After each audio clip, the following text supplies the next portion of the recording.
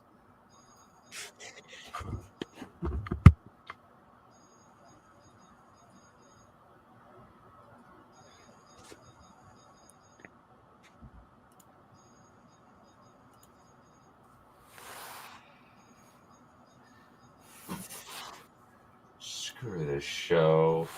Just Fahil came from a good family. Mm-hmm. Fahil comes from a good family. This is bull.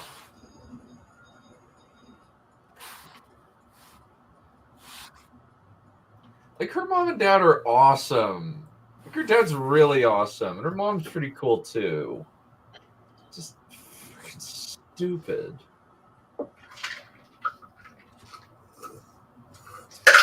Freaking ass, man.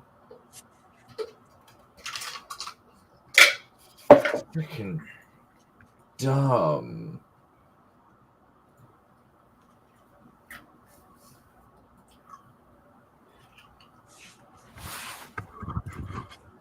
Great. So this is how it goes. Sod off. Thanks. I hate it.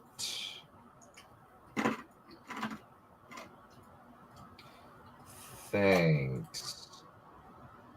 I hate it. Mm-hmm. Mm-hmm. Yeah.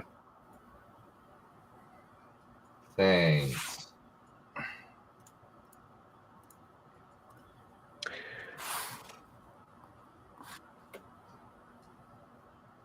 Why are you showing this character? What? Pattern Fane is the Yeah. voice? Yeah, apparently.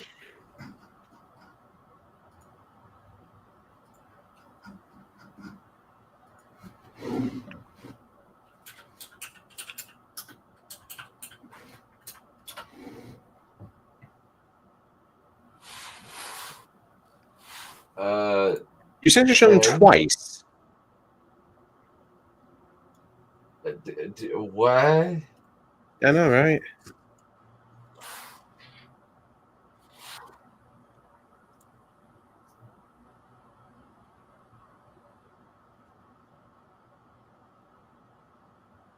Okay.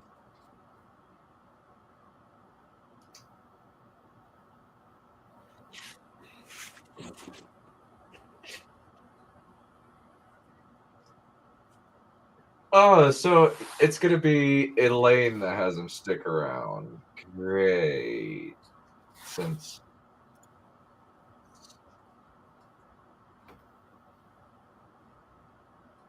why are they just? Why are they doing this? This is so annoying. What is it?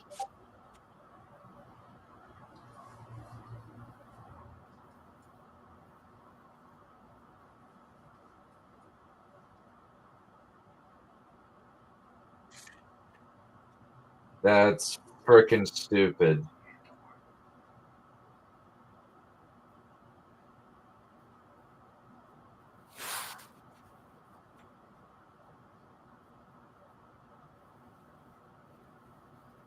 Okay. Oh god. Okay, I know a little bit about this scene. What's the White Cloak episode about this? I'll just let it play out.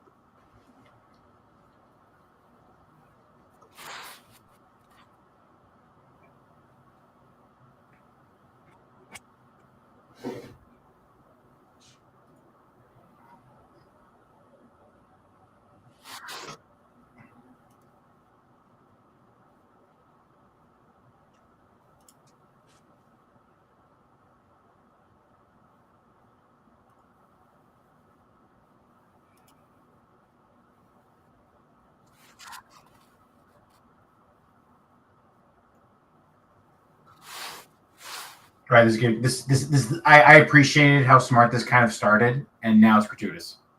Yeah, it's not really dumb. And apparently, this was the one of the inclusions that Yeah. like the lore expert really wanted. Like, she wanted a body in song, tavern song. Well, apparently the actress one night without a bar or did like a karaoke thing, and this is the reason, and they had to include it for some reason. Apparently.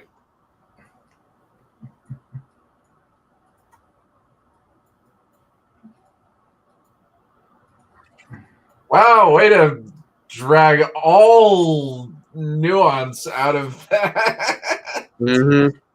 Yeah. Wow. I'm just like,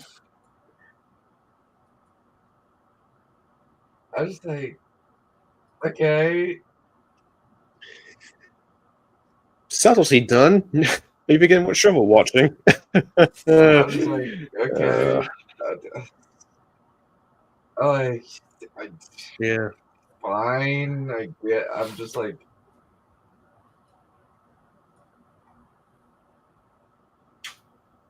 I legit do not care. And part of it, I think that maybe that like they wanted to do it, but or like the lore expert really wanted to do it, I guess. Hmm.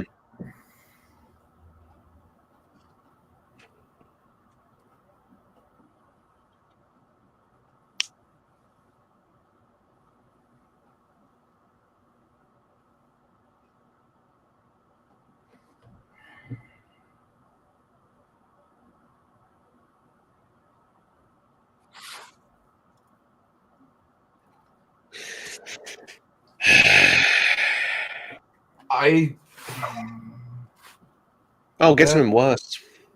Yeah, that's impossible. This is a study in like how not to do an ensemble piece. Like the Yeah. show is clearly struggling with how much it wants to do. Yeah. Yeah, I'll be right back. I'm just gonna get a coffee.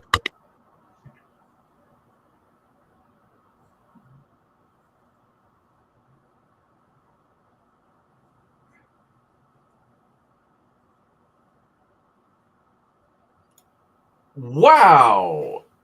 Is this just like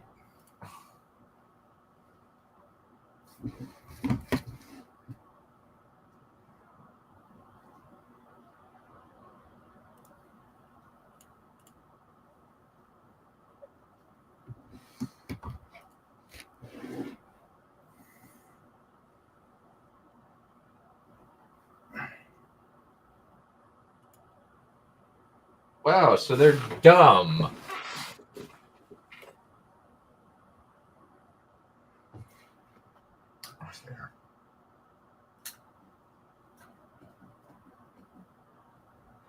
not her weaves?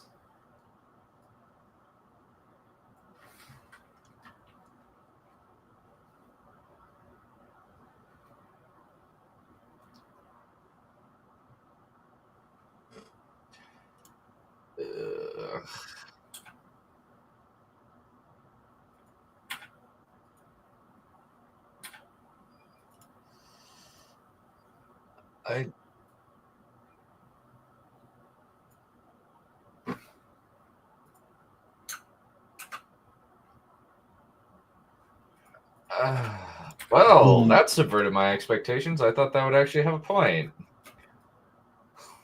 The memory thing would actually have a point, but evidently not. All right, so she's just dead. But that's that theory dashed. Okay. Everyone's dead.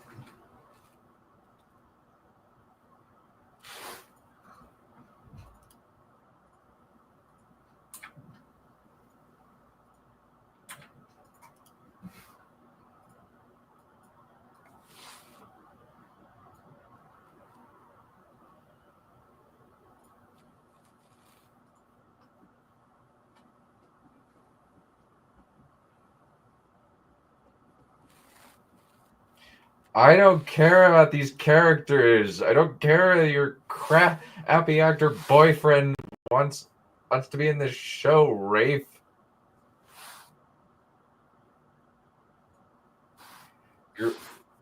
Oh, yay. Oh, great. We're having... I assume this means something. No, I know what's gonna happen. These two are revealed that that they can channel.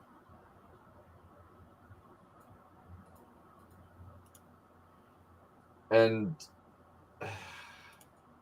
they're gonna have these two untrained girls just fix her because reasons. Hell yeah.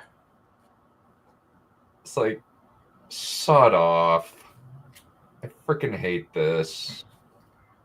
I don't know, can they? Like, what's the context of this? Well, earlier in the show, a girl who is super powerful managed to...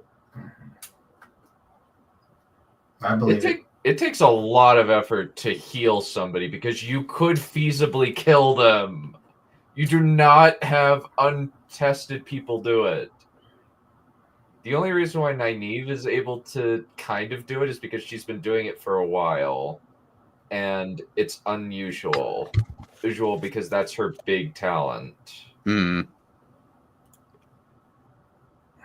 You don't teach untrained girls how to heal people. Because you could kill somebody. And also they need to actually see the weaves. No. That's not how it works.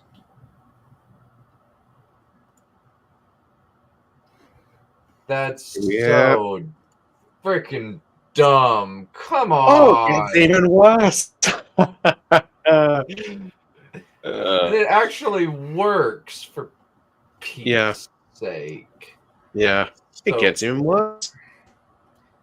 Oh no. We're almost finished with this show, and usually the final episode is the worst. I can't imagine how bad it's gonna be. It's gonna be so freaking bad. Sod off.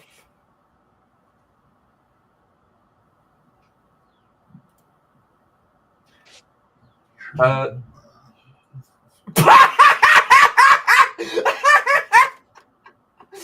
do not tell that. He doesn't tell anybody other than he's known her for a while. It's been. He's known her for this point in the actual books. Yeah, and they only know how long in the show, like a day. She just told you that, Baron. Told you what?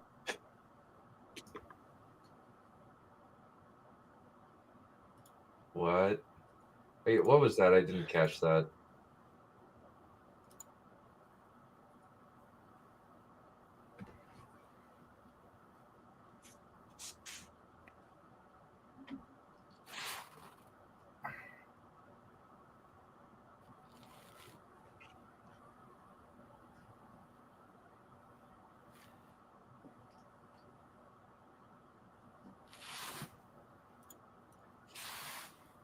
Just shoots himself.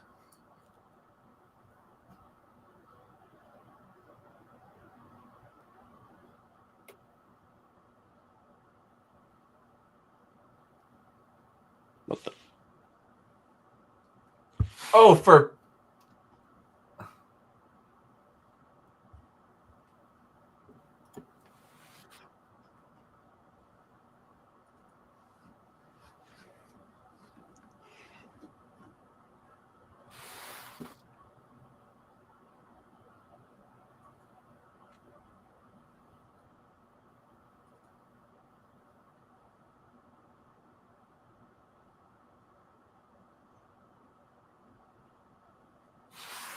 Sawed off. Yeah. Sawed off. All about romance. That is so cheating. You are so cheating. Again, only known each other a day. It's barely been a day. Yeah, this is cheating. This is called cheating. You are cheating. Yeah. Bullcrap.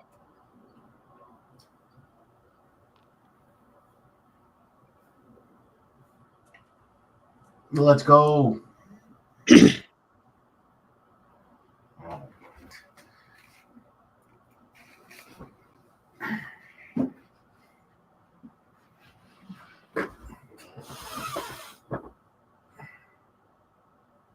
I'll be right back.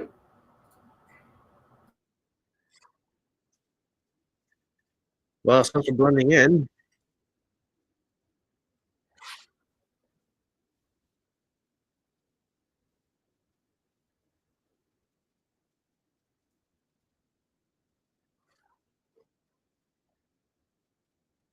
Oh, this is just lame. yeah. This is just lame. She does have a good voice. And that's the only reason why she's singing in this episode. Yeah. And because the show, there was a tweet from the lore expert who said, Quote unquote. said she wanted a body song.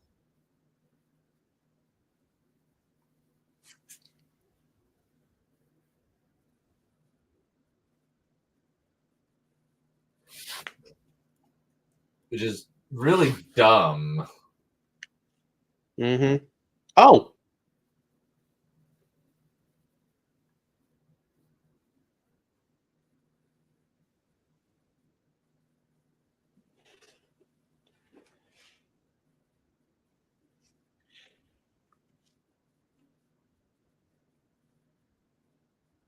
He found the bracelet.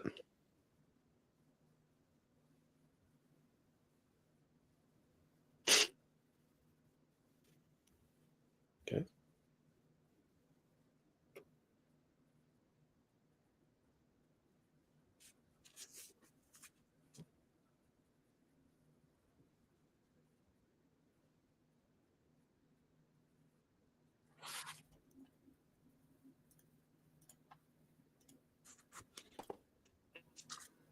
Well, that was easy. Okay. Yeah. They actually have to do a whole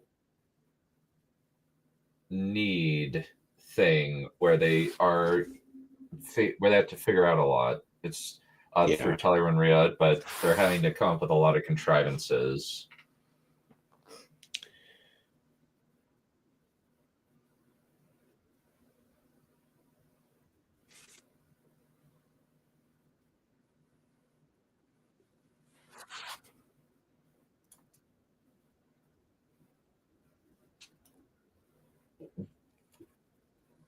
What are they doing with Mogideon?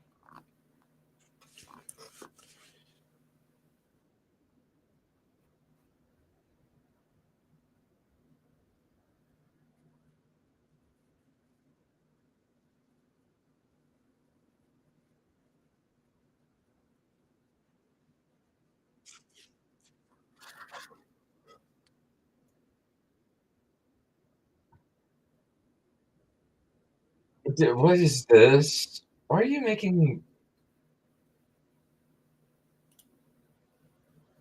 Oh, so they all have, and all of them have those stupid triple finger rings. I hate it.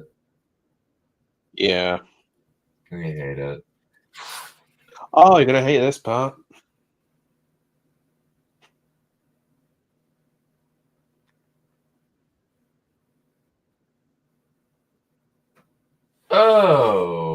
Okay. Yep. Well, this is technically from the books, but it's just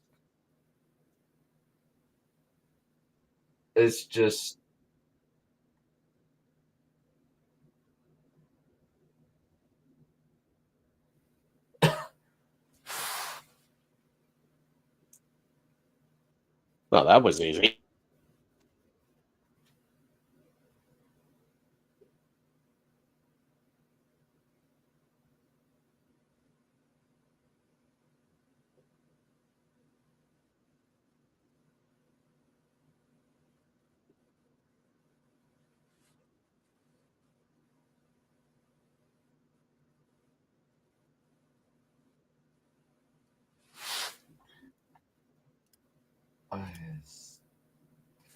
It just kind of feels like they're stealing.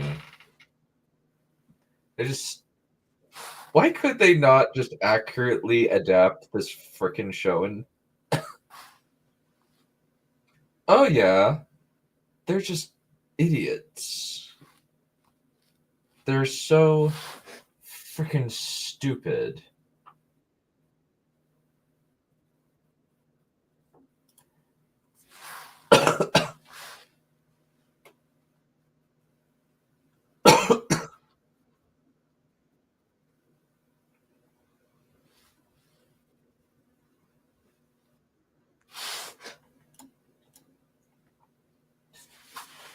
Oh, and she's gonna actually grab the collar. Sawed off.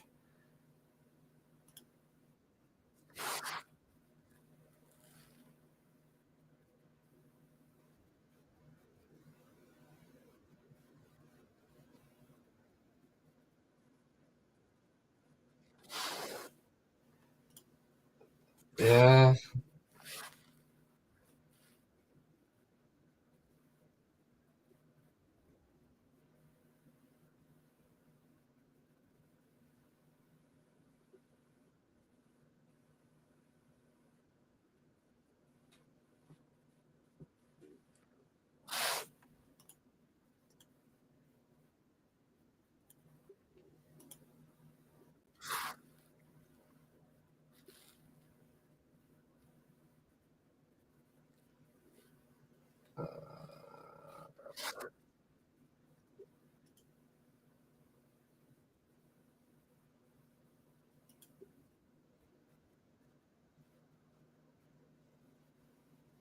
I hate that.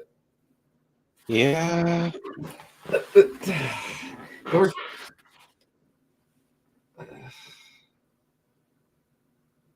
I don't.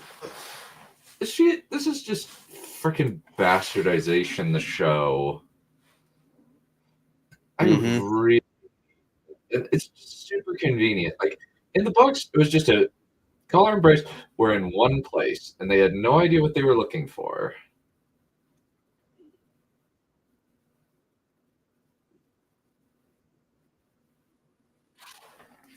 Oh crap! I hate this. Wow. So I wonder how they're gonna get it back.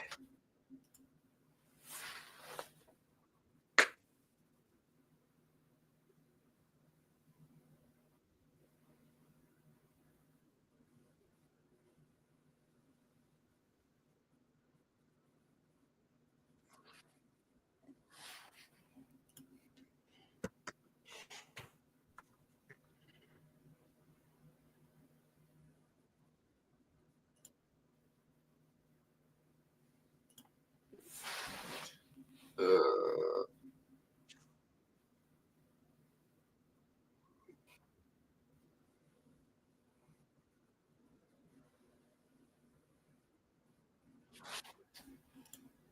ugh.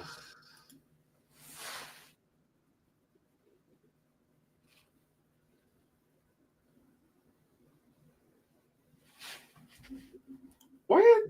Why are they making Gideon weird? But she's actually like pretty normal, all things considered. Yeah, I was Gideon is just kind of a sniveling loser coward, unless he's got the advantage. essentially. Yeah, because she's a bully. She's a bully and a coward.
Why would she?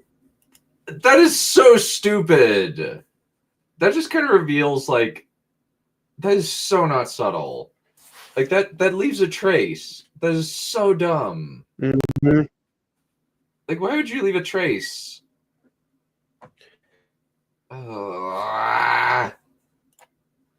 This is so frustrating. Because villains are idiots. Great. So she's going to confront Rand about sleeping with Lanfear in his dreams. Yay.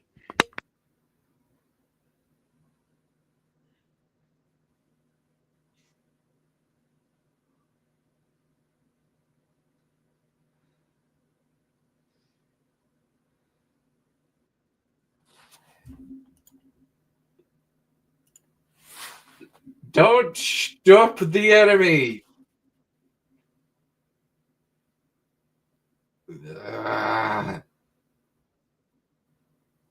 You never asked.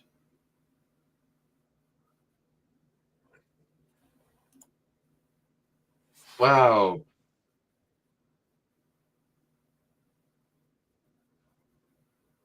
Wow. Yeah, this is pretty bad character assassination for Rand.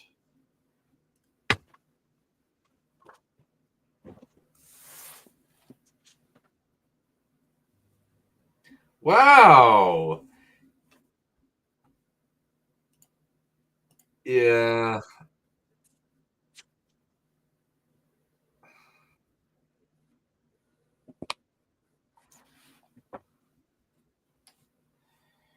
Yeah.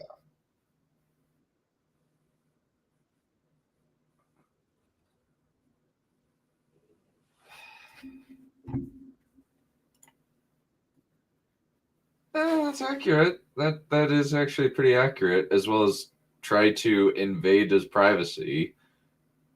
Yeah.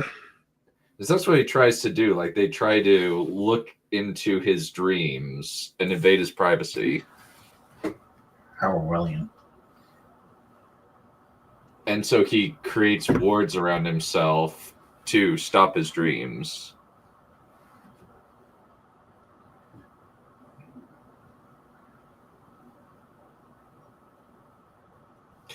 That's not madness.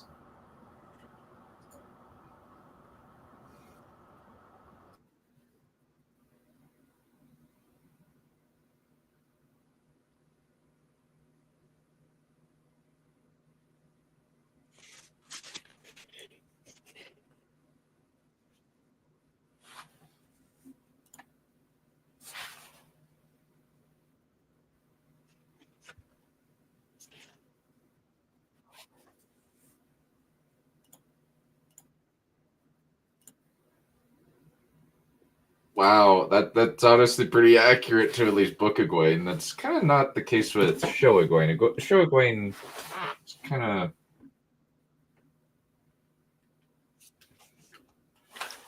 There is no acceptance.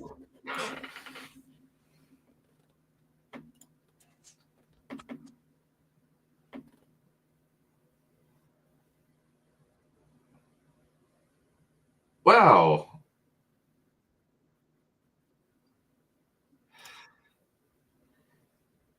She broke up with him in the books. Mm-hmm. And basically, like, passed him off to Elaine. Like, that was the...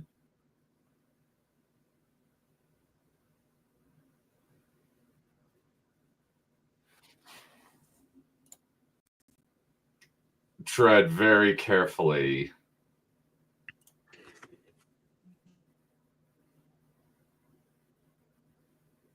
Because if he...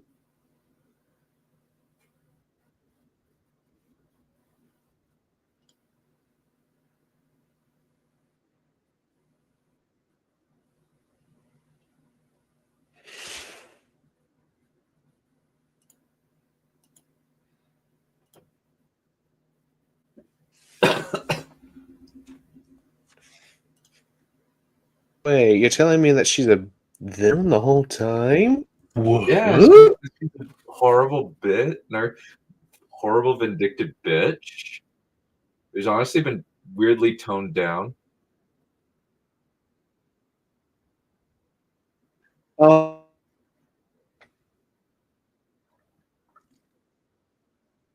Okay, what? Okay, what? Oh, come on!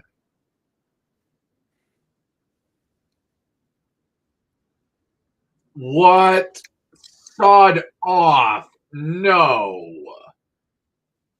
Why does she have swords made out of fire? Are you stupid?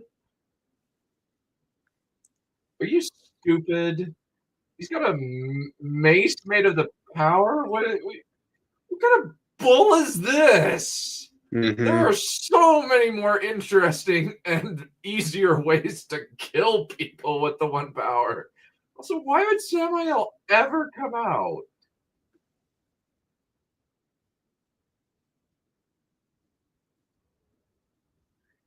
Why would Samael ever do this?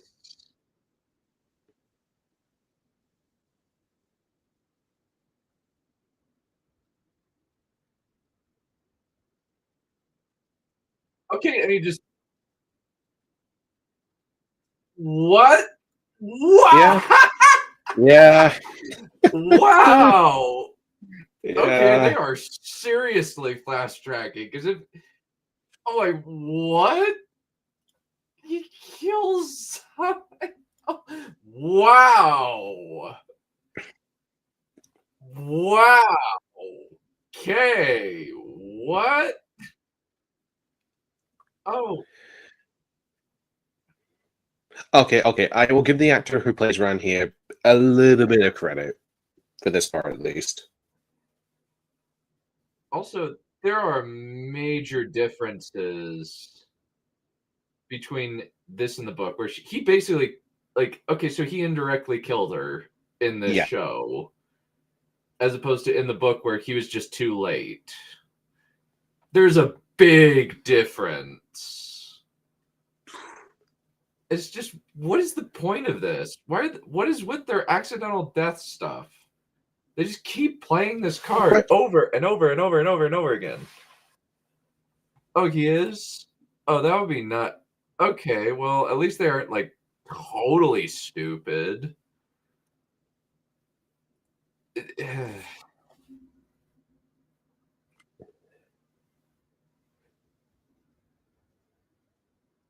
Yeah, that trip. Yeah, I don't hate the scene either. Yeah, I don't hate I'll give the it credit. scene. I don't like the context, but I think the scene itself is fine. Yeah, it's fine.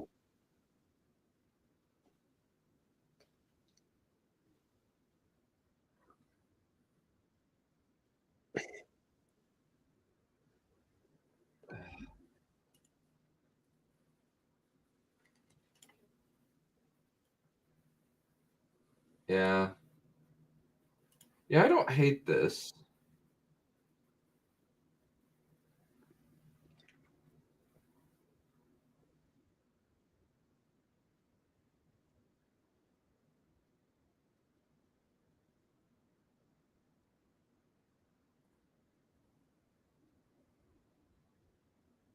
Yeah.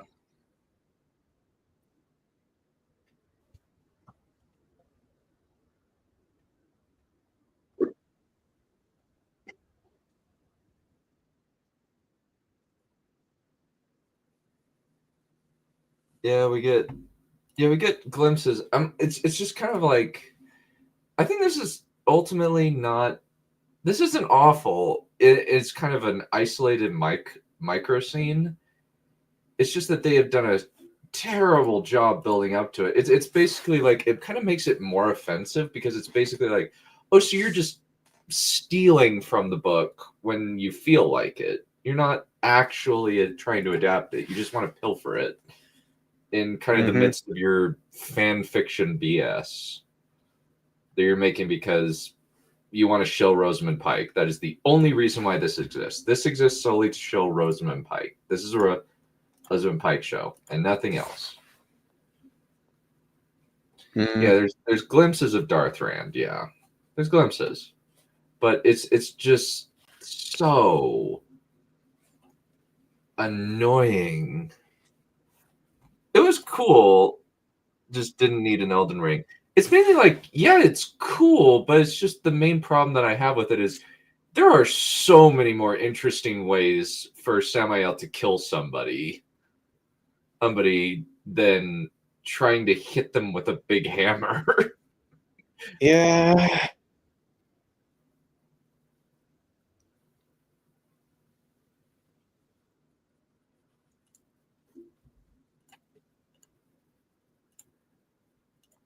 Okay. All right, so that's how we end. Great. So that's how we end. Okay. Okay. Yeah, that's. Don't think the plan is to kill Rand, just make Rand channel. Okay. Huh. Okay, that's an interesting theory. That makes it less bad, but it's kind of. I don't know. Not. It just kind of cheapens things, when you have a lot of buildup. And admittedly, like the Samael showdown in the books is not. It isn't super satisfying. Yeah, no worries. It does. They didn't set it up. Yeah, it's a little bit. It feels cheap.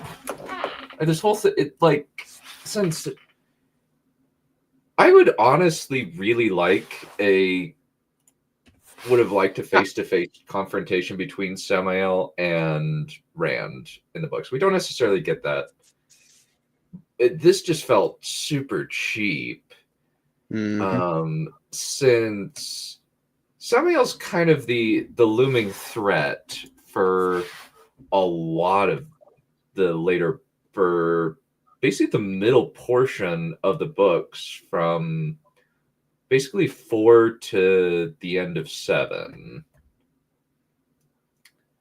And like the buildup is there's a lot of buildup for kind of a lackluster finale, but at least I think so, considering the amount of buildup that happened. But you could have improved on that and made it a lot more personal, but they kind of didn't. Well, hey, my thought was, hey, Codex. My thought on all of that was they could have set that up a lot better because they had the scene where Lanfear co-ops Moraine's dream, right? Mm-hmm. That whole weirdness with Moraine still being a dark friend or whatever the hell they have going on there. But anyways, so if they had that scene, and then if they had even spent maybe a minute of having something like, I don't know, Lanfear and Robin meeting in Teleran Riod, with Lanfear knowing that Samael would be eavesdropping, right? And so then Lanfear planting the seed of, oh, well, Rand is in the waste and blah, blah, blah. And so then setting up Samael to go attack Rand, right? Because that's really pretty much how the Forsaken worked in the books, right? They were always messing with each other and plotting and knowing that they were being eavesdropped on and blah, blah, blah. So even if they had had just a little scene like that, right, then you've got kind of some explanation for why Samael shows up in the waste with the Shido, which they don't even explain, and attack Rand. Rather than just, what is Samael just doing Lanfear's bidding now? Because that's really not how it works, but okay. They could have put some intrigue in that, right? And then it would make sense that Samael's really not trying super hard, that this is really just a test for Rand, because Lanfear's always trying to get him to channel in the show. right? She's always Mhm. encouraging that. So that to me would have at least made that scene make a little more sense. Yeah, they didn't need the hammer. That was a little too MCU. I mean, come on, guys.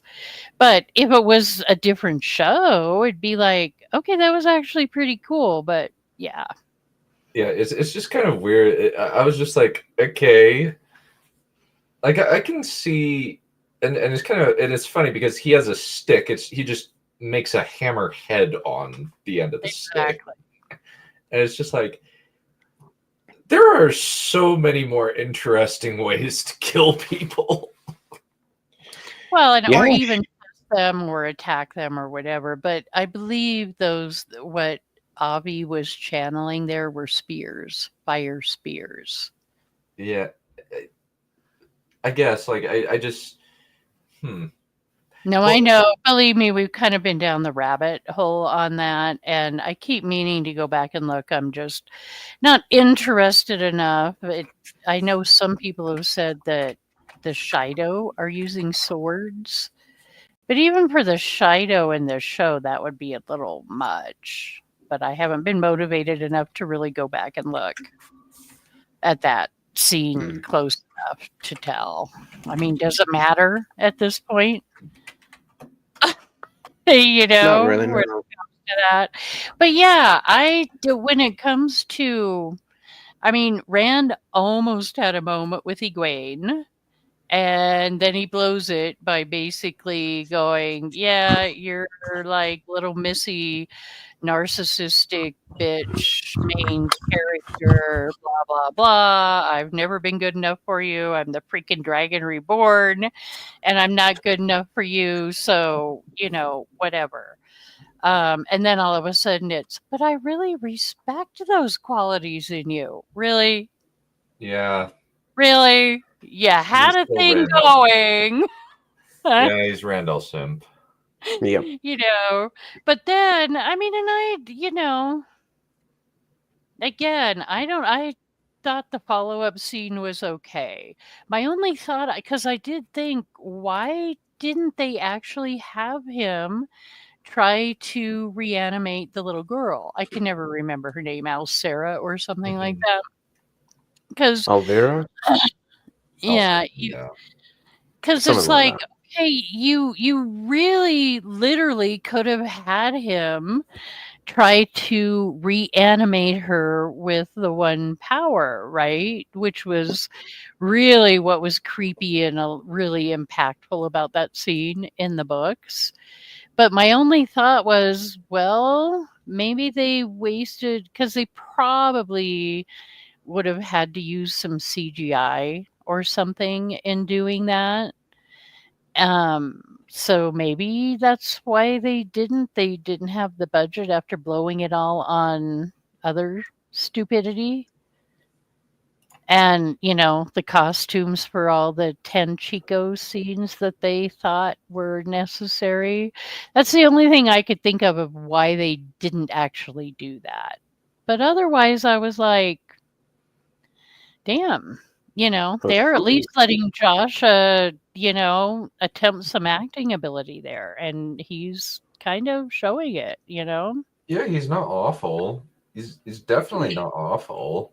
It's just it just kind of feels like when they try, because they have basically done, like, season 2 was pretty much entirely fan fiction.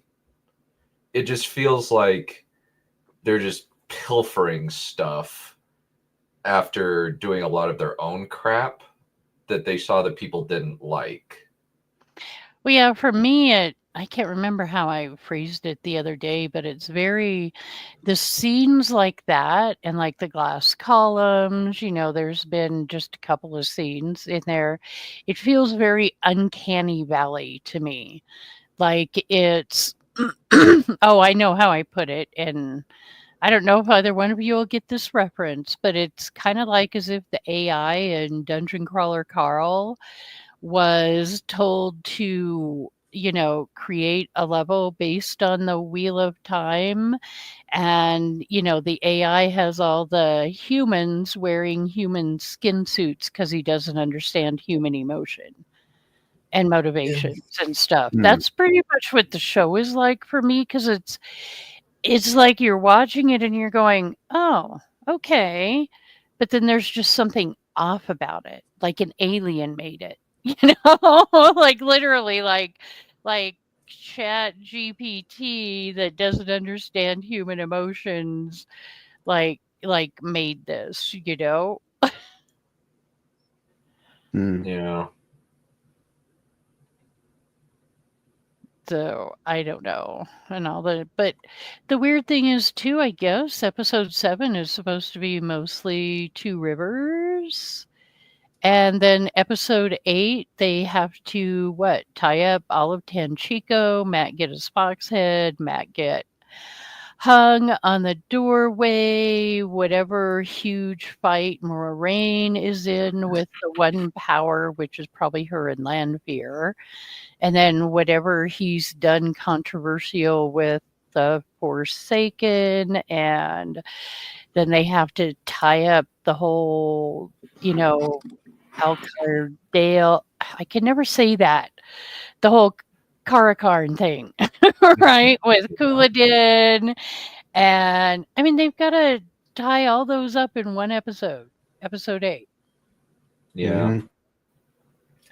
And frickin' Daniel Green is eating it up like the numpty he is. Frickin' hate that dude. This is insult to numpty's done. Okay, mentally deficient moron then. Fair, yeah. Because it's just like, dude, do you have no standards? Like, what is wrong with you? Do you have no standards? Just because they're like pilfering book scenes and tossing them at you, you're creaming your jeans. It's just like, no. It's like, yeah, some of these scenes in isolation are good. It's just the problem is they've been fast tracking this crap because as they are impatient. It's like D&D with the ending of Game of Thrones, where they're just they're throwing their own made up BS fan fiction and wasting a ton of time. I mean, it's so frustrating. Hmm.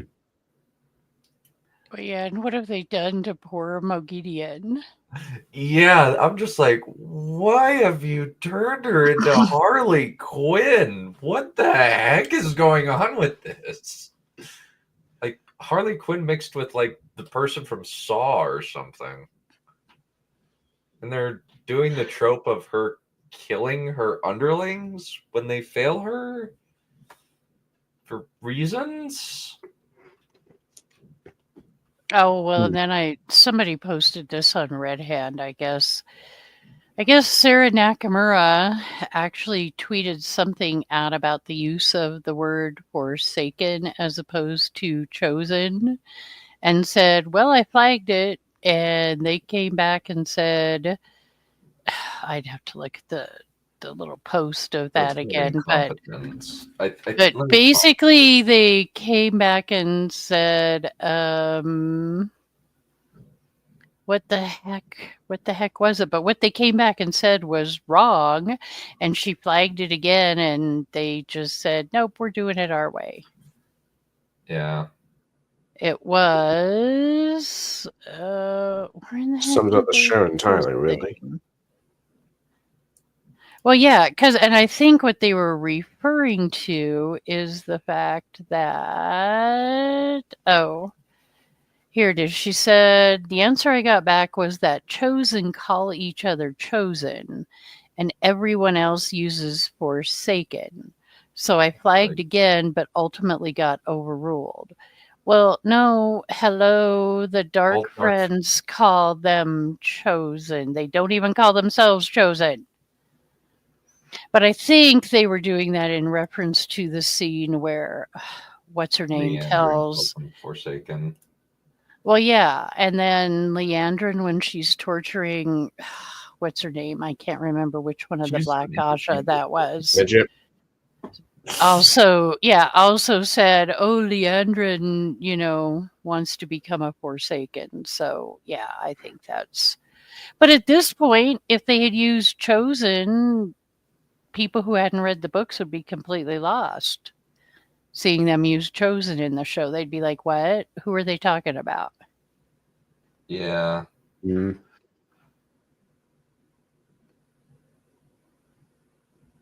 Yeah, Forsaken, but I don't think they often actually call themselves that. They're more likely to reference each other by name, typically, I think. Mm-hmm. But yeah, it's just a weird little thing of where, well, yeah, we hired you as a book expert, but yeah, we don't care what you say. We're gonna do our own thing anyways. All right, well, just keep sending my checks, and I'll just sit over here in the corner and be quiet. It's got blackjacks and hookers. It just kind of feels like stealing. Yeah. It very much feels like stealing. Yeah, write it well. Like, this is just not written well. Like, even when I think when Game of Thrones went off book for like season 5 and 6, I hate a lot of things in season 5 and 6. Especially 5. Dorne was so dumb and awful. But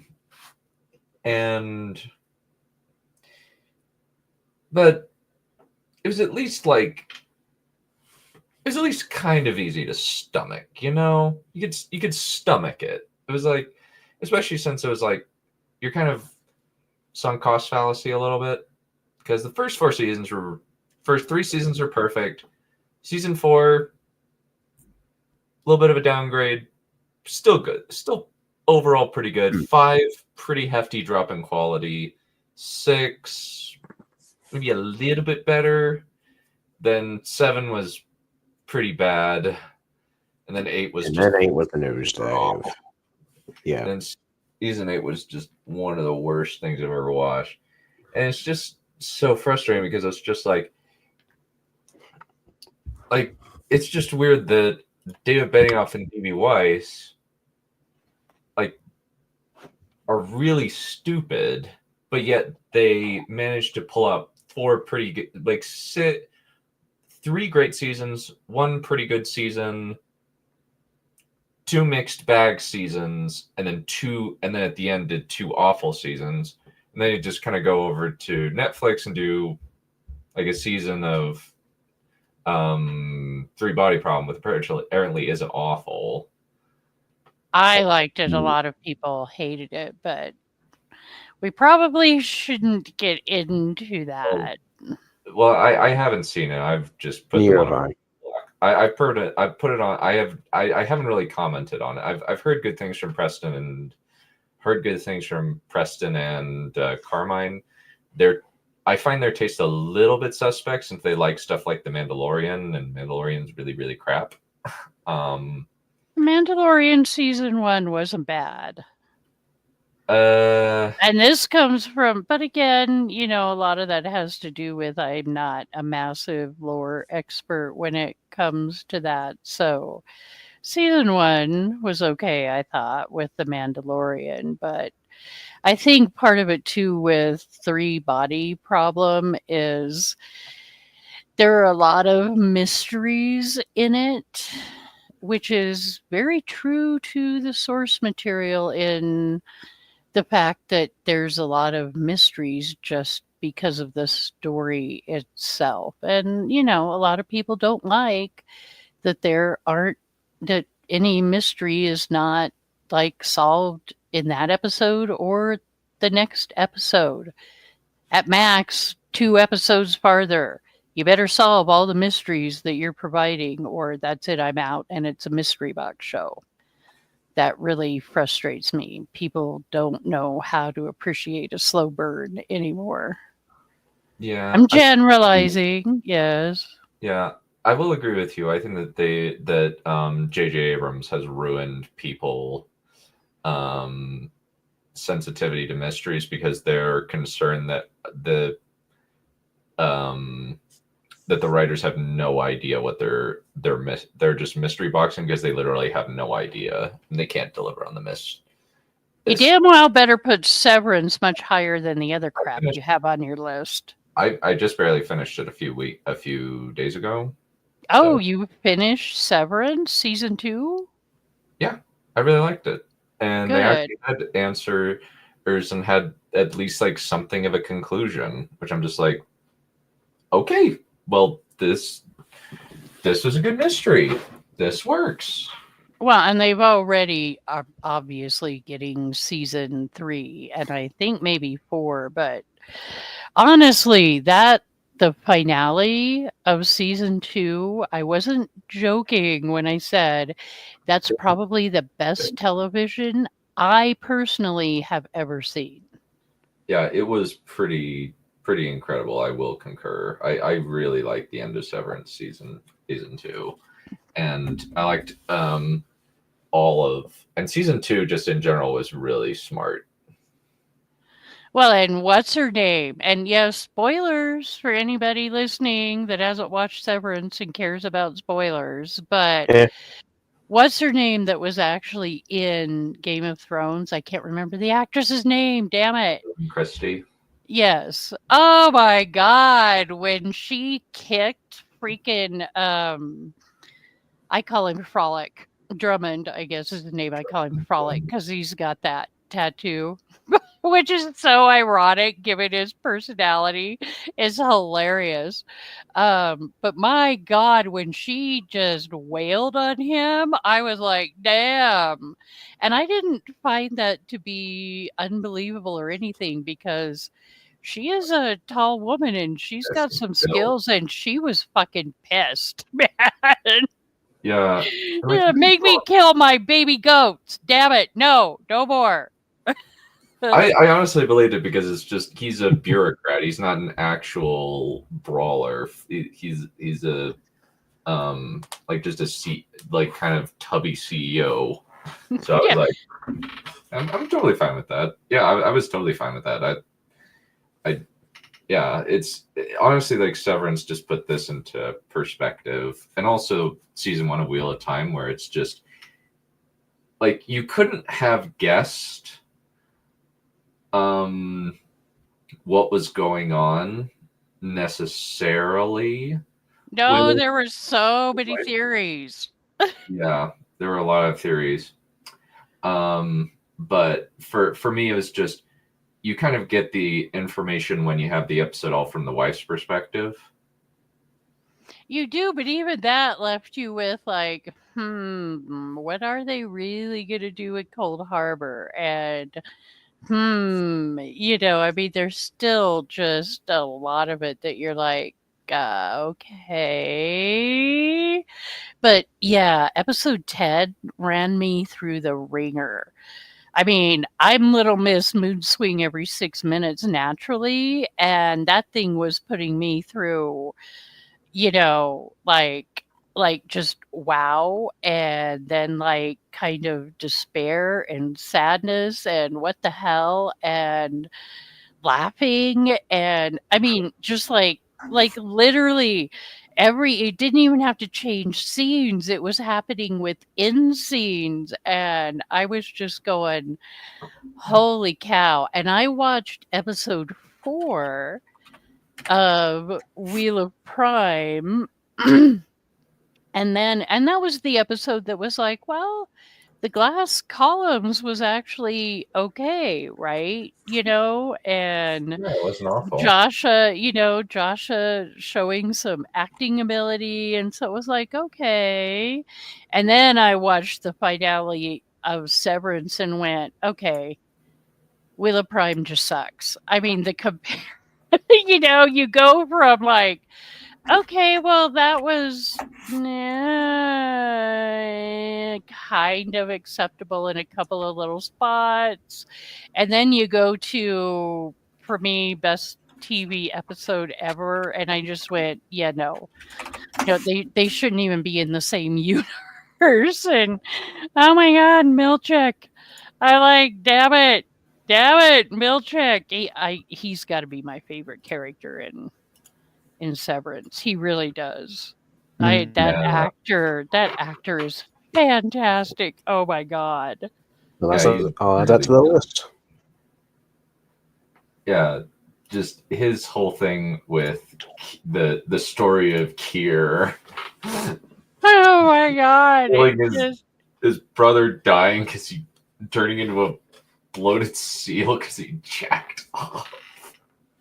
Oh, yeah, you're talking about that episode. Oh my god. That was well, and that's what I love about Severance is you're very much like it takes you off kilter like all the time. You're just like and you have no idea what to expect at all as far as what's coming up. And yeah, watching that. What episode was that? Was that 4?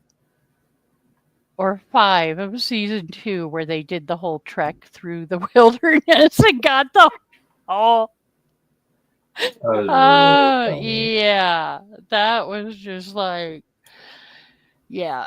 I am actually going to rewatch that, and I was thinking about recording it just so I have my own copy as I rewatch it because we all know how digital media is these days.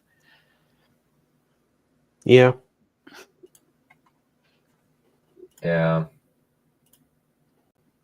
Oh yeah, but Severance is great, Codex. It really is. Hmm. What did you think about episode 9, Kai? The one that was shorter, that was all Cobell's backstory. I thought that was interesting, where they had that bottle episode with her. I thought it was actually smart that they brought her in. I think that I think the thing that was like super impressive to me was the episode where the marks talk. I thought that was incredibly creative, and that was the beginning of the finale. That was episode 10. Yeah, I was the same way. I was like, holy crap. Yeah, they did so many creative things in that. They really did. Yeah.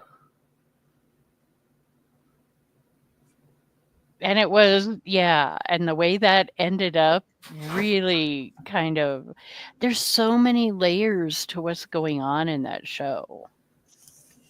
Yeah. You know, about just the commentary that they're making with the show, you know, there are just so many layers, but it still is very much, yeah, now you're like, okay, well, what's going to happen with Mark and Helly, and what the hell is going to happen with Milchek and the band? What are we going to get out of that? Oh my god. Yeah, and I think one kind of funny thing about it is that the scientist yells, "You'll kill them all," which I'm like, okay, that's kind of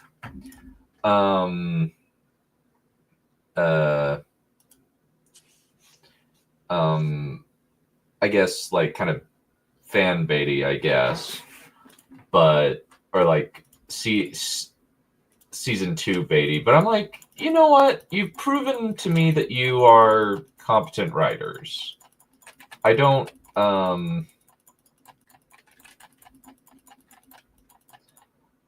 I trust you that you know what you're doing. Well, because that's part of the question, though, isn't it? It's because, well, is Lumen then gonna like shut down the Severance program because, you know, spoilers, Codex, big time spoiler coming up here. But because Gemma is now free, so what is she gonna do? And they're very, they're very cognizant of their PR because they're obviously trying to raise a shitload of money for whatever their overall plan here is. So, that kind of does set up the question of what are they going to do? Are they going to flip the switch and just basically kill all the innies? And start over like with the new batch, and then how do they handle the PR situation? Or is that what he was referring to? Because the show is not typically that blunt.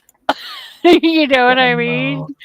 They're not typically that direct about what actually ends up happening. So, yeah. But yeah, I mean, if they, for some reason, they never got a season 3, it is an acceptable ending. It actually is. But I need more Milchick in my life. I need more Defiant Jazz. Oh my god. Yeah, that dance scene was freaking hilarious. Well, and then it's like, are we going to get more John Turturro? Are we going to get more Bert and Irv? Do we get to see what happens with Irv riding off into the sunset? Doesn't seem to really strike me as the type of character that's just going to let things lie, you know? Yeah, I honestly, and this is kind of just a side note, but just seeing John Noble on TV, since I'm a big fan of him from both Sleepy Hollow and Fringe, and Lord of the Rings, of course. Lord of the Rings is pretty much his seminal role that will never be topped. I just honestly loved seeing John Noble in the TV show as Bert's husband. Well, and I guess he was recast from the original actor in season 1.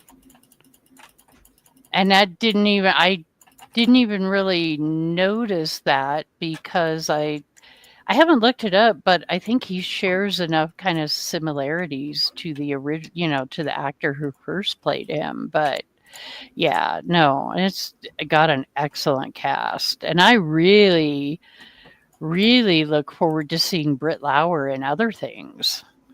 Yeah, she was great. Definitely, I really was impressed by her. I would definitely agree that she was fantastic. He plays Denethor, Forsaken. Got an even Gemma's actress, and I don't know her name off the top of my head. The way Dietrich Lycan, I think is her name. I can't pronounce it very well. But it was so God, all of them that had innies and outies, you know, watching, and I know they shot these as separate scenes, sure, but still to watch Gemma like go from, you know, running down the hallway into the elevator, and then of course she switches to Ms. Casey in the elevator while Mark is kissing her, and she's just kind of like, I don't remember her line, damn it, and her line was great, but it was basically like, okay, so what's happening here? You know, just this like instant switch from literally one personality to another. God, those actors just did such an excellent job with that, you know? Yeah, I think Dietrich Lycan, she had a lot of practice with Dollhouse and Altered Carbon for this show. And I think this was she's kind of proven herself in other shows of this ilk, where she's kind of had to play a bunch of different characters. And I think especially Dollhouse was practice for this one. I've not seen Dollhouse. Now I might have to add that to my list. It was kind of one of those weird situations where, because it was getting canceled, they decided to wrap it up really quickly. Oh. And there are a lot of fast track narrative stuff that happens because of the cancellation. And they only got 2 seasons, and I enjoy Dollhouse. I think it's a pretty good show. But I definitely felt the massively accelerated pace in season 2. That's a bummer. Well, that's also what I enjoy about Severance is they don't try to accelerate it, and they do actually know where they plan to end up. They have not created mysteries that they don't know the answer or the ending to. That is a very big relief, because that's the big problem of it's kind of the meme about Lost. Right, I know. Like, would you say it's a slow burn? Oh yeah, for sure. Yeah, definitely. Okay. I think there's fewer episodes than in, say, a season of Lost, though. So Well, yeah, season 1 had 8, season 2 got 10, and Severance might be what you might call a slow burn simply because they're I mean, it's not that they don't have action scenes, and the finale was like, holy hell. The finale started and never stopped. I mean, it just like went for it, but none of it was unearned. They set that shit up really well, but it's a slow burn in the fact that it's not, like your epic action, kind of thing. And yeah, you need to pay attention. That is probably the only series that I've watched in a while that it's like, okay, I am watching Severance and I'm doing nothing else. Literally. I'm going and climbing into my little comfy chair, and I plan to not. And yes, there is some, oh, wait, now I'm going to pause and rewind. Or, okay, now I need to rewatch that scene because damn near everything has some sort of meaning. The posters on the walls, everything. And you're like, oh, crap. Somebody will bring it up and you're like, damn it, I missed that. Okay. It's not like, okay, well, you missed it, so, you're not going to get something in the plot or whatever's going on. But yeah, everything is thought out, literally. It's just like, wow. And I have to admit, Patricia Arquette is great in this. It's really good to see her back in something that she like is. Yeah, she's great in. Yeah.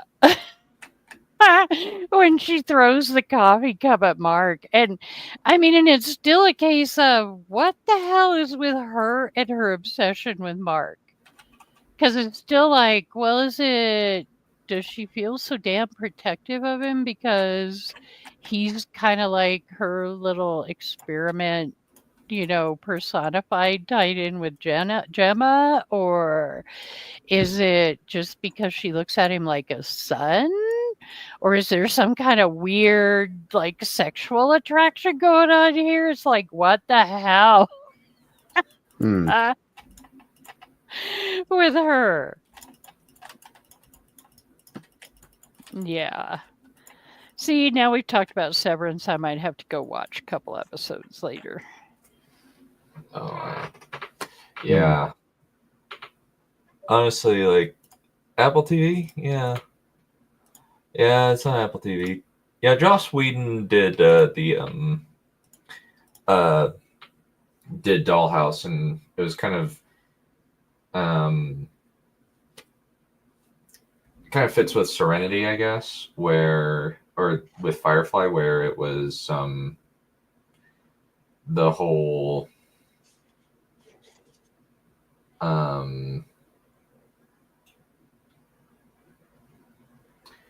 Tony Soprano, it's just okay. I think the first season is really, really good, but because they knew they were getting canceled, they fast-tracked a lot of stuff, like a lot.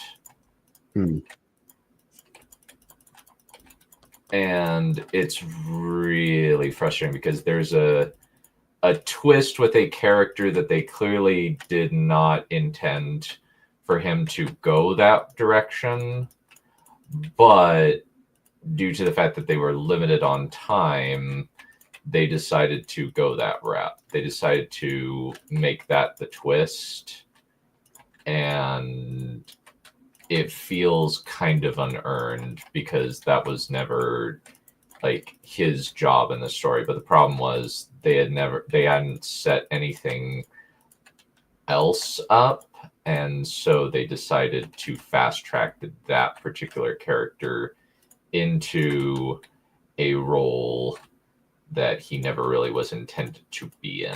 And it's very, very frustrating.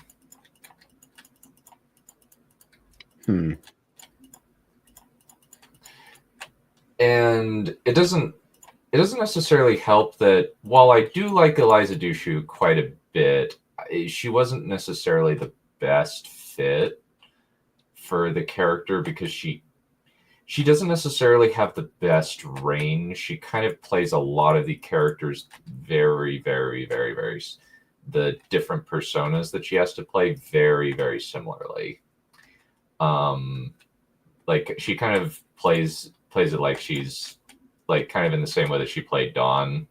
Well, sorry, not Dawn. Faith in in Firefly. No, in Buffy. Oh, Buffy. Okay. Yeah, totally understandable. You kind of mix up the what's its bucket?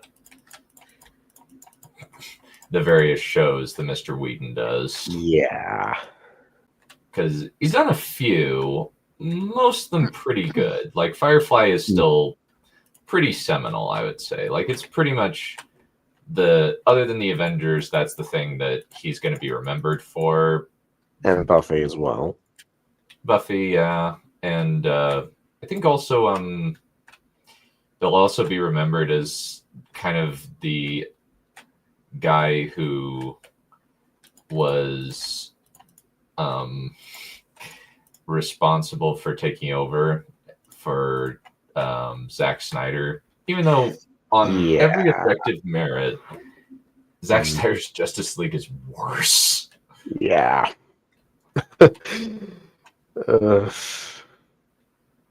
White Lotus, okay. Yeah, the White Lotus is. I watched. Did I watch? I can't even remember if I watched all of season 1 a while back. But then it kept popping up, and a lot of people really seemed to be intrigued by it and like it. So I started watching season 2. I don't like season 2 much, but that's because of 2 of the specific characters in it. I'm just like, whatever. But season 3 is currently releasing on a weekly basis. And so I've watched, I think it's the first 4 episodes that they have out.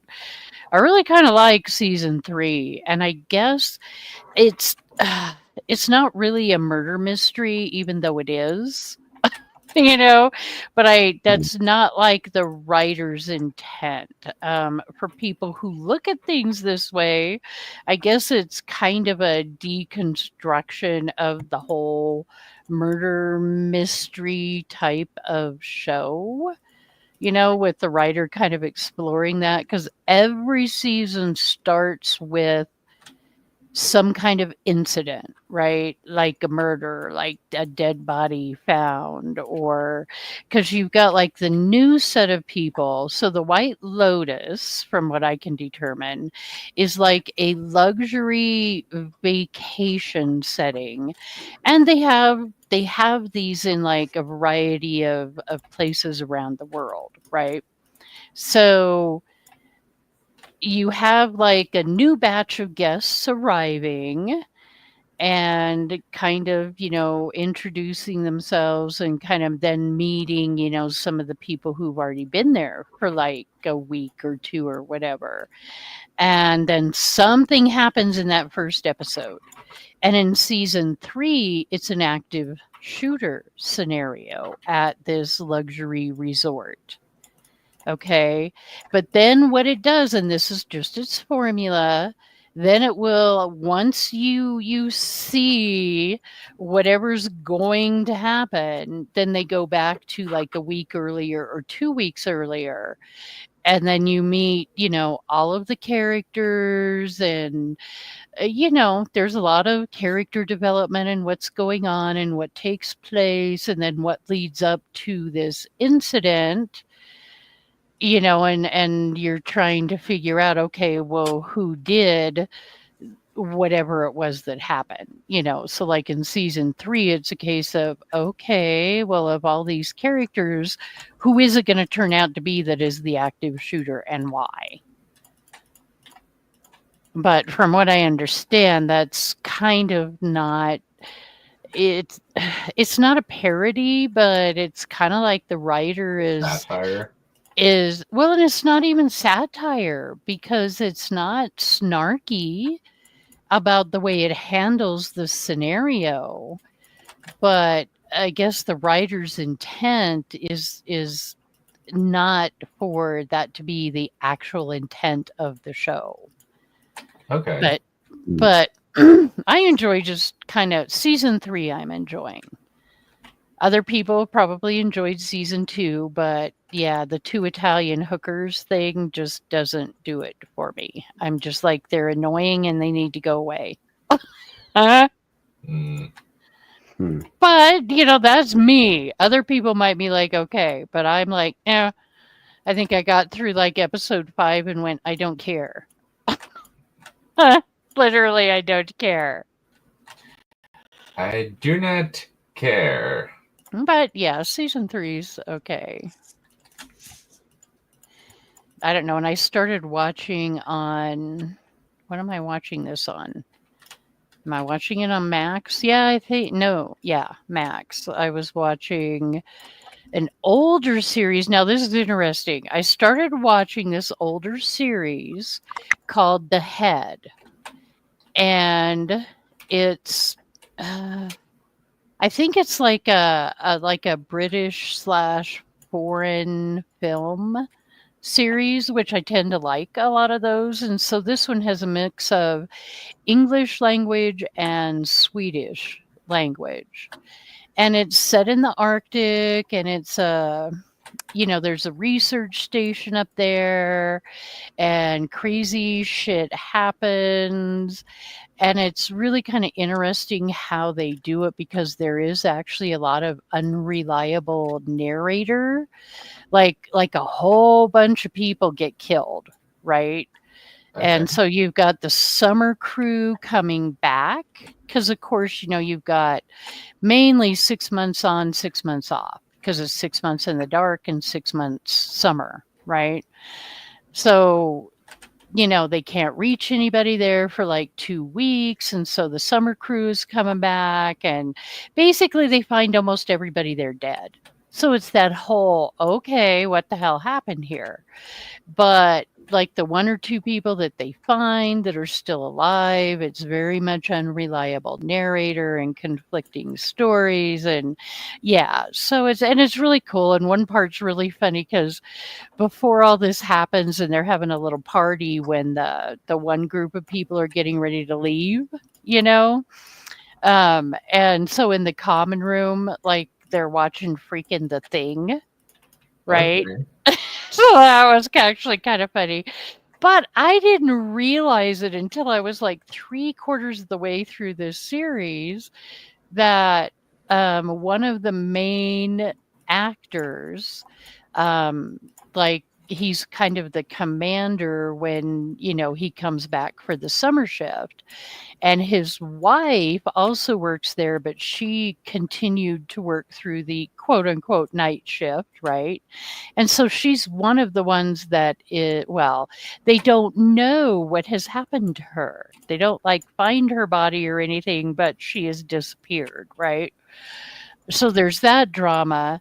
But I'm like, this guy, I really like this guy as an actor, right? He's Tom's actor. Alexander Willaum, or however you pronounce his name. And I didn't even realize that until I recognized the actor's name and I went, wait, because he's really good in this particular series, and Yeah, he's like also good in Last Kingdom when he plays the bad guy in or one of the mini bosses in like one of the kind of half season antagonists in that show. well, yeah, and then I watch him in season 1, he was, Yeah, you he's know, good. he was He's good okay job. in season 1, but in Tanchico, he sucks. Yeah. And I'm just like, well, okay, to be fair, it's probably the writing and the directing and the, you know what I mean? Just I'm just, yeah, I did not like Tanchico at all, period. To bring it back around, I did not like that. What did you think about Fayeel's mom being a dark friend? I thought that was so stupid. I hated that. Well, have you even met Fayeel yet, Codex? I think he's met her actually in the book. I think I got to that part. Okay. But it's so fast tracky. Yeah. Well, it's not only that, but it's just like, what? That is not that is not her backstory at all. And if Fayeel in the show is lying about that, it's a stupid lie to tell to begin with, right? Mhm. Yeah. You know. Well, I'm now kind of I'm with, I know Steve has said this, but I think I had this thought prior to that once I saw that little scene of her, and her backstory, is it was like, wait, are they going to make Fayeel actually be a dark friend and maybe she's actually freaking Slayer? Oh gosh, that would be so bad. I Or would be so pissed if that happened.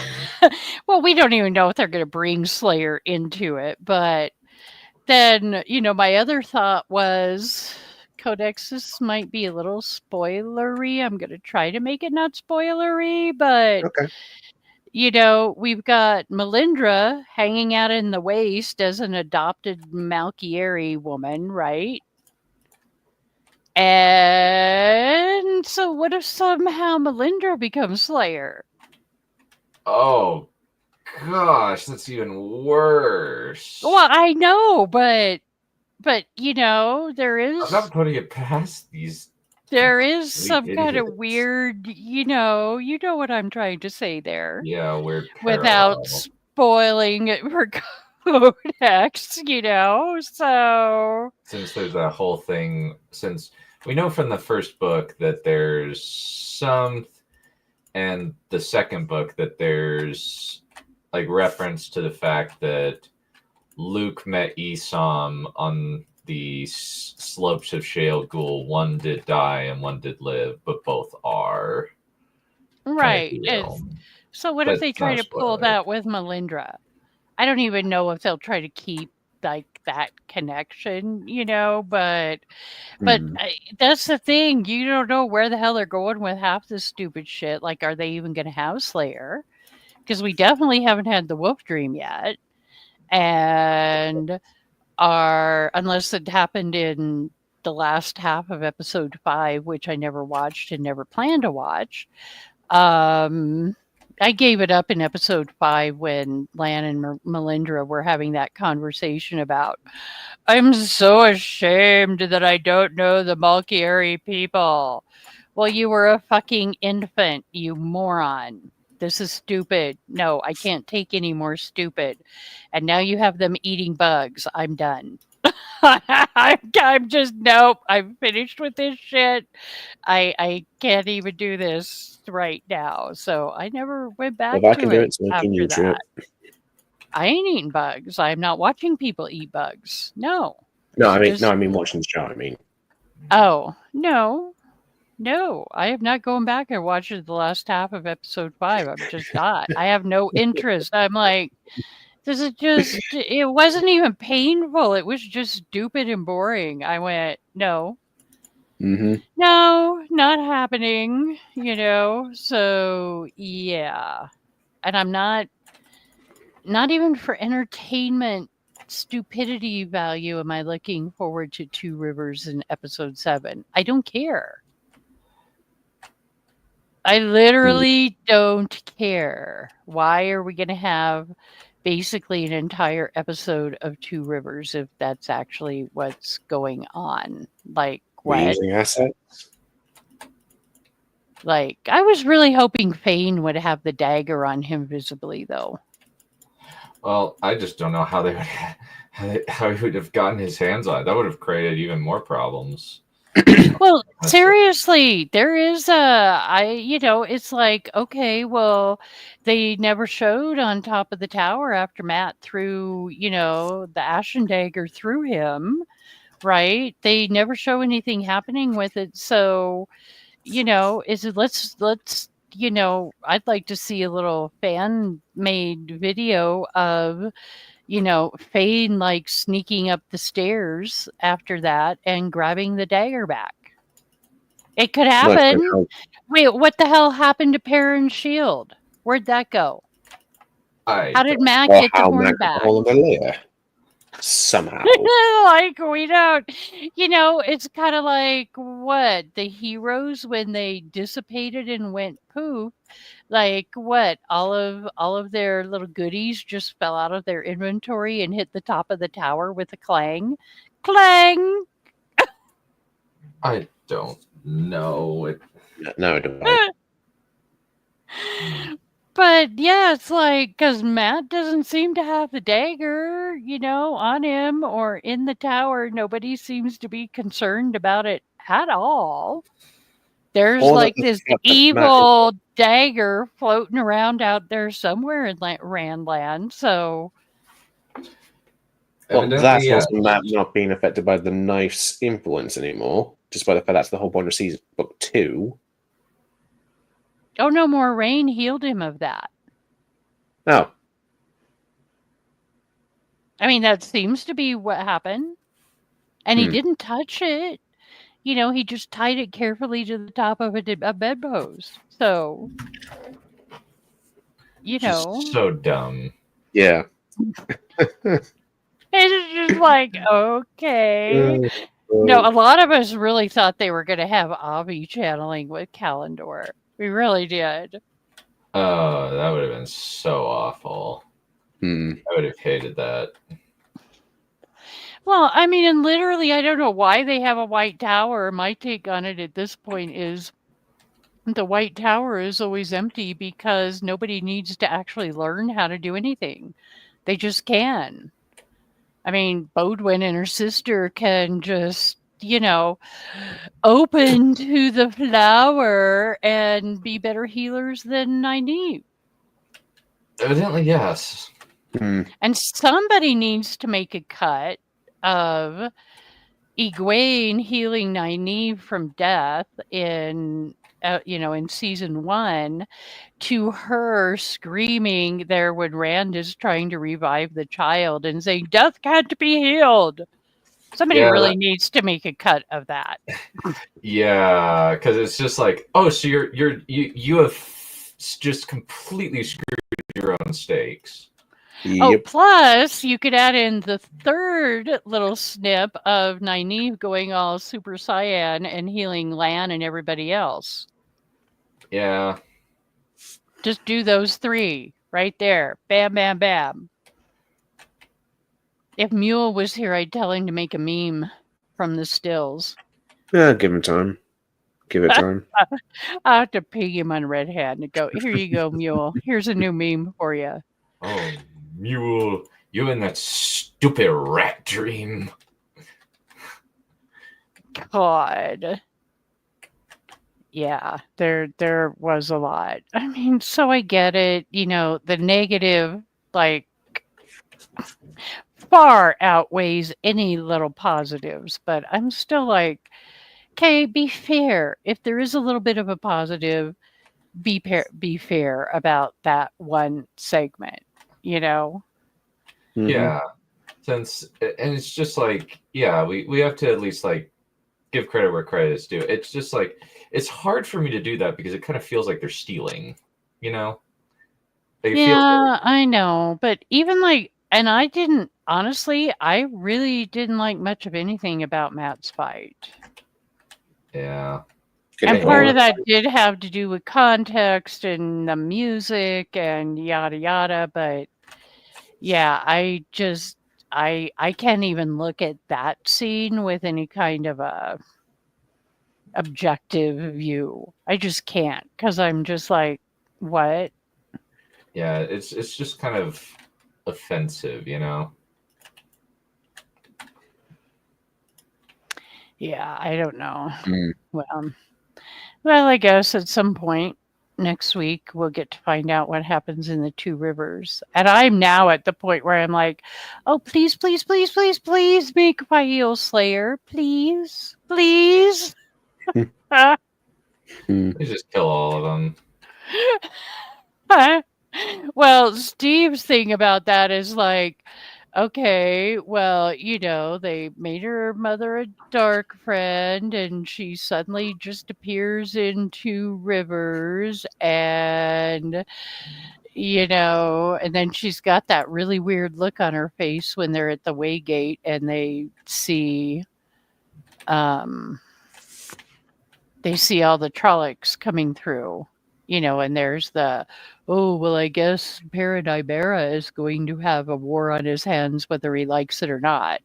And she does give kind of a I don't know, a weirdly contemplative look there, but I don't think they're not smart enough to try to write in some kind of, ooh, she has a hidden agenda. No, I don't think they're that smart. Yeah, there's kind of that theory of what's her bucket? Layla was a dark friend thing that ended up not really happening from. I don't know. They still have time for that. Mm. Oh, for Mm. pity's sake. I mean, I don't think they will, quite honestly. They're You not know, dumb enough. They're not desperate enough to do that. but yeah, it's just really, I don't know. They start to have a little bit of momentum and a little bit of a decent scene, and then they shoot themselves in the foot. Like, the Fael and Perrin kind of flirting scene there, you know, barring the whole, he's carrying around a sketch of Matt blowing the horn thing and I feel Fael's mother self-explained. being a dark friend thing or whatever. You know, some of there were little glimmers of some cute kind of flirting, going on there.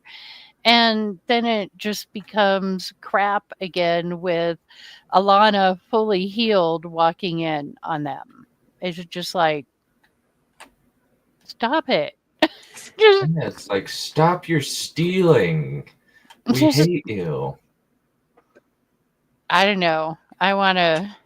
Ahem, spoiler if this has not already been spoiled for Codex, but I really am curious to see who they come up with as Alana's new bonded warder. Because I don't think it's who it's supposed to be. Probably not. I mean, how would they even get there for that one? But yeah, Aram is supposed to be back. Supposed to show up. Yeah. Like the Tinkers in Aram or something. I don't know. Ugh. I'm like, at this point, I'm like, well, let me see. They could actually have Lord Luke be Slayer. Then, ooh, that'd be hilarious if they had Fael be a dark friend and be Slayer. And then we also have Melindra somehow is Slayer. And then I'm like, well, would also be fucking hilarious if they had Aram be Slayer somehow.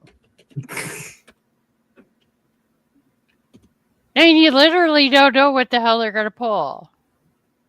Yeah, it's basically random incoherent bullshit. Oh crap happens. And I'm really pulling for, please let Tom be Asmo. Please. That'll be hilarious. Yeah. Please, please, please, please, please. Yeah. Huh? All right. Well, we've been going for a couple hours. We've been talking a lot about it. And I gotta go. So we'll have to see you guys later. Yeah, Bye. I gotta go Bye. too. Bye. Stop bringing logic into a movie! Random incoherent juvenile shit happens, things explode, and people empty their